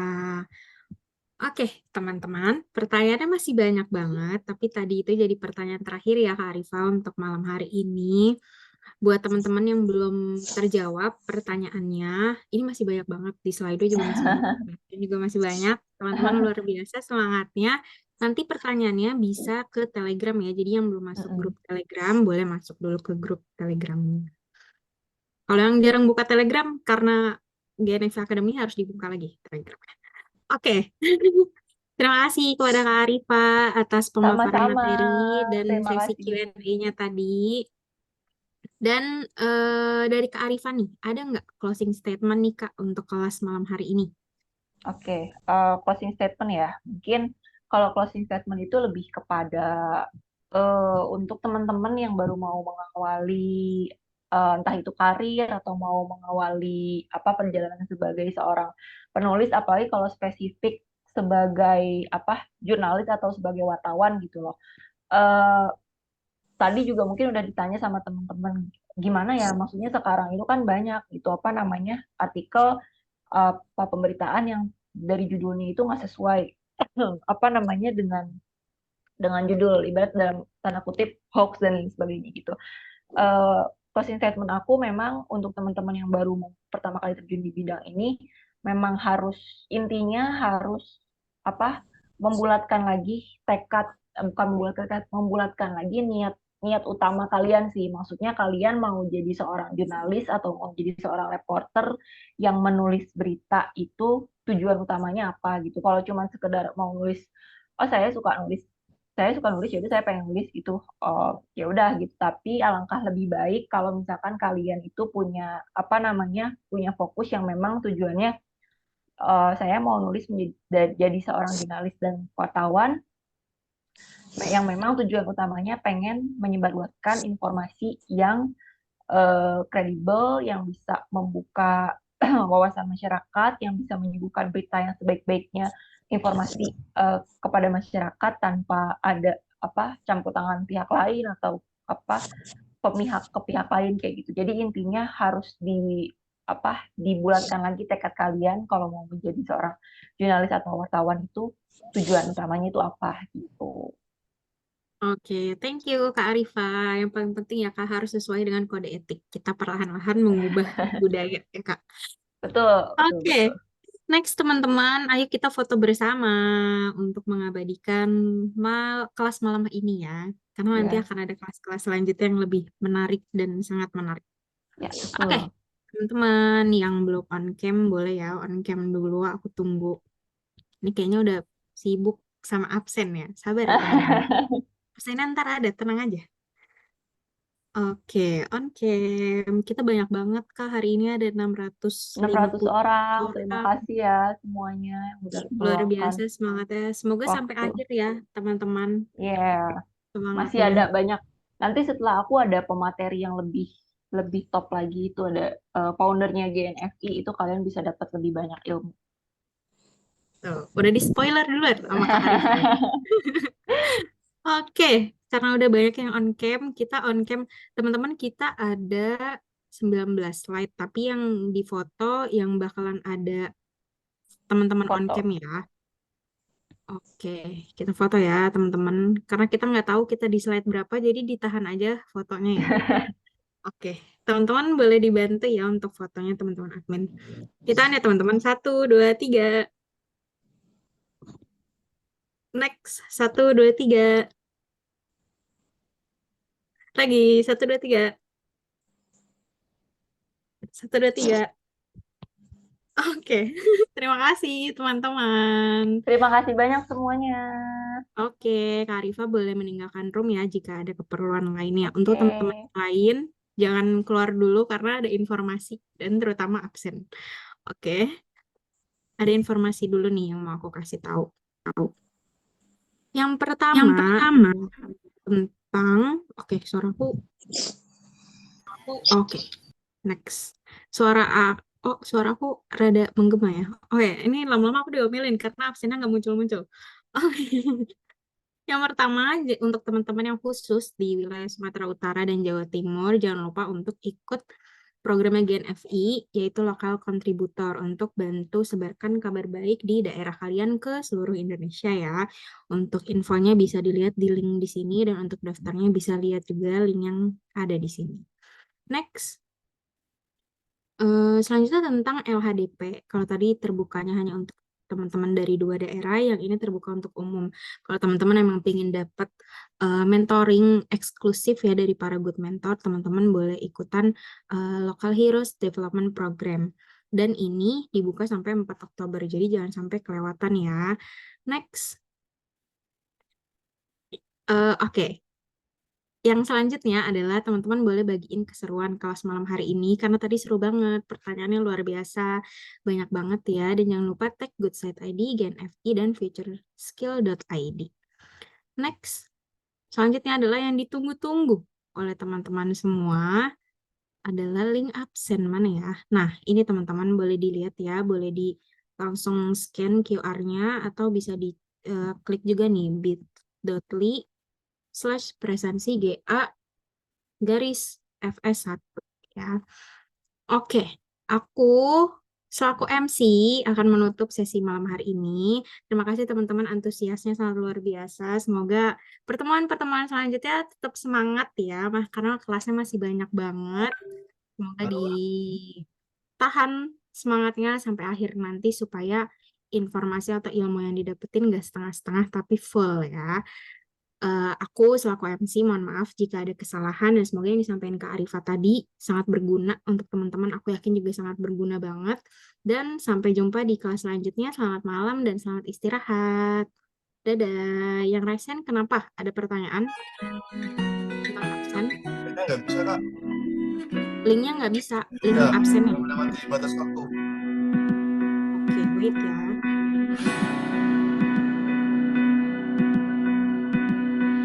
Percaya hatimu, kuatkan dirimu, tak pernah menyerah, berani melangkah, percaya tangismu dan Boleh disimpan dulu ya teman-teman. perjuanganmu Nanti itu akan diinfoin lagi karena akan jadi kisah dari website. terbaik di hidupmu. Tak akan terjatuh, bangkitlah dan tersenyumlah. kita terus maju. Yakini diriku, yakini dirimu, semesta akan bantu.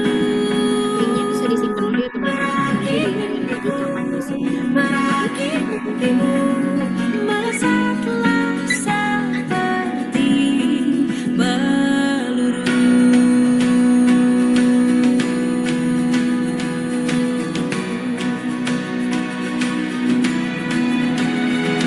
Keterbatasanku jadi kelebihanku, jadi kekuatanku, keistimewaanku.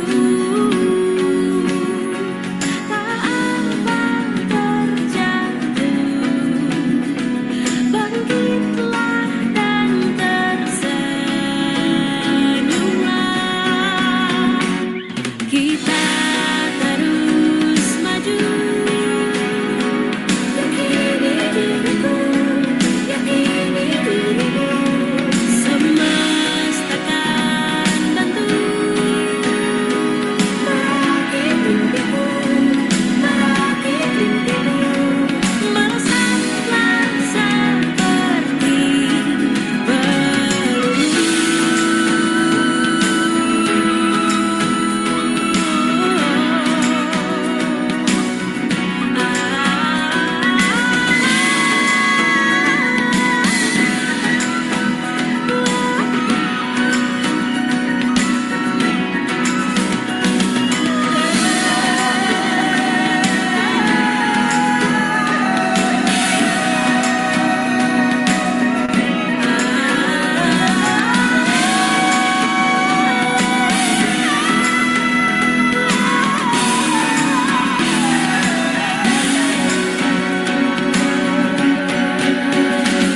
Kita terus maju. Yakini diriku, yakini dirimu, semesta akan bantu.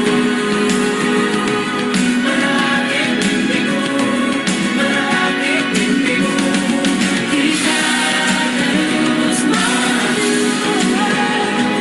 Yakini diriku, yakini dirimu, semesta akan bantu. Merakit mimpiku, merakit mimpimu, pasti kita akan mampu. Sudah dicek Melesatlah seperti peluru.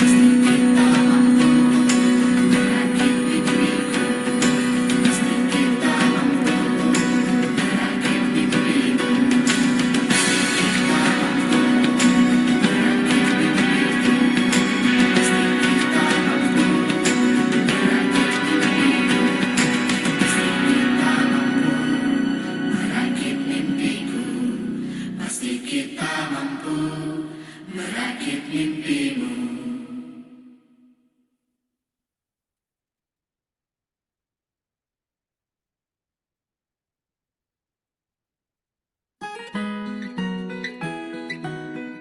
Cuman kalau absennya ada yang udah bisa, coba tolong kabarin ya di Zoom.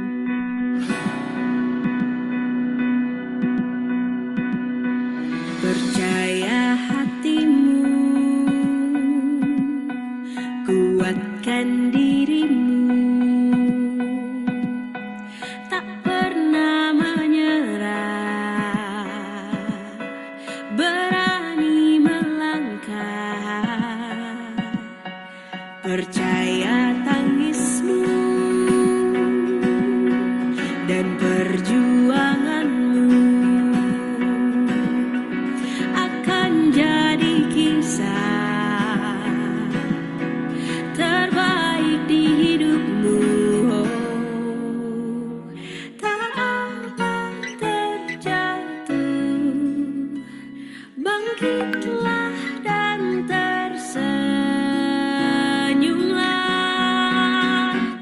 kita terus maju. Absennya dibuka sampai jam 9 ya, jadi jangan ditunda-tunda. Semua